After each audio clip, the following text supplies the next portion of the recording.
Hey everybody, Siobhan Wilcox here. Thank you so much for taking the time to watch this video. This is day 11 of Parenting Autism Real and Raw.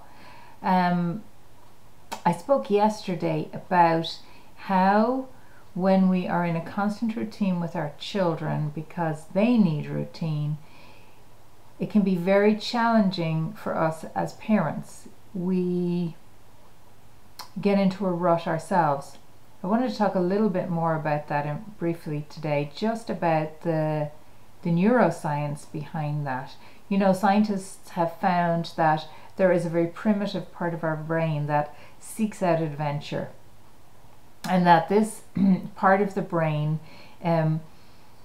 releases dopamine, which is relaxing and energizing to us. It's like a feel-good hormone for the body, and that this is released when we are seeking out adventure and new change. So as well as that, if it wasn't just enough to get that extra dopamine into our body, it's also really good for our body because our brain is changing all the time. But if we just keep doing the same thing over and over again, our brain doesn't create new neurotransmitters.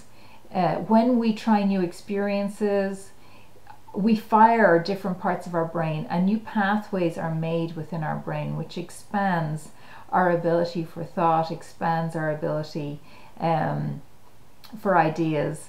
So, you know, when my son was diagnosed with apraxia, it's a neurological speech disorder.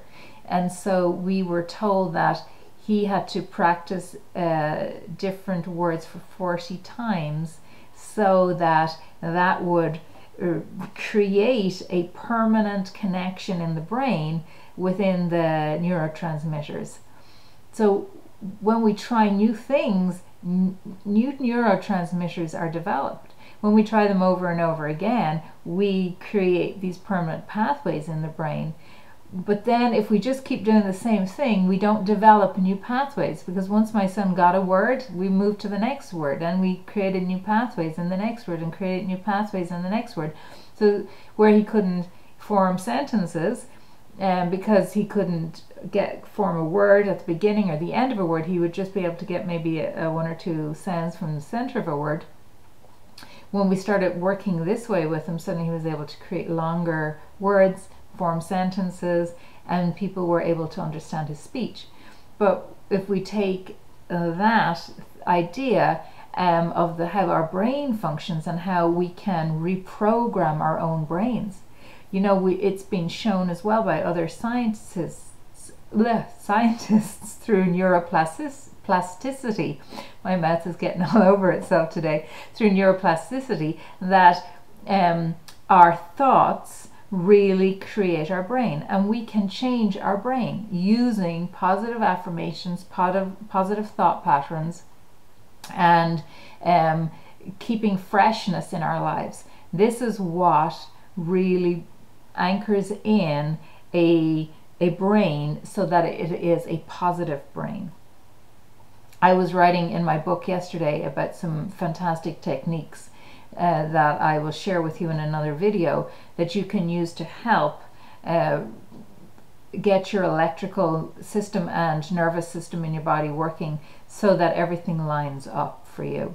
But maybe we'll talk about that one tomorrow, because I gotta go. I'm actually on an internet TV show this afternoon talking about parenting autism, self-care skills, and what it takes to really anchor that energy into your life. You know, it's not about, I've said this before, but I want to reiterate it, it's not about, you know, taking hours out in a day to spend it in a place of relaxation. That usually isn't really viable for most parents, you know, particularly when they're parenting a special needs child. What I found to be much more productive is when we take short breaks, 10-minute stops in the day to interrupt the stress response in the body, that seesaw effect that comes into our body. And when we we create a lot of different small techniques, which is what my book is about.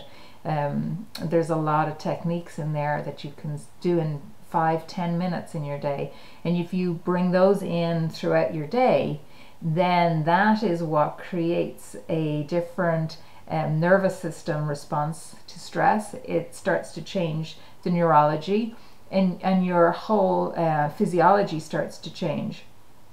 And once your physiology starts to become much more stabilized, then you're much more rational. You're much more able to adapt to stress around you.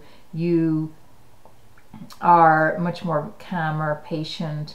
You make so much better choices in your life, whether it's with your diet, nutrition, with your emotional responses, with your friendships, with your organizational skills. All of these are secondary when you're in a stress response, but when you start to stabilize yourself, all of those that have become a secondary piece start to come to the front, because you have now space and time within your mind, you have breath within your body, and you have energy to actually get more organized, to get more focused, to move yourself forward in life. So as we move on through this blog, I'm going to be giving you a lot more different techniques, a lot of those little thought stoppers in your day to help you. So thank you very much for taking the time. Again, my name is Siobhan Wilcox. You can find more information about the work I'm doing at autismexpertsalliance.com. I look forward to speaking with you soon.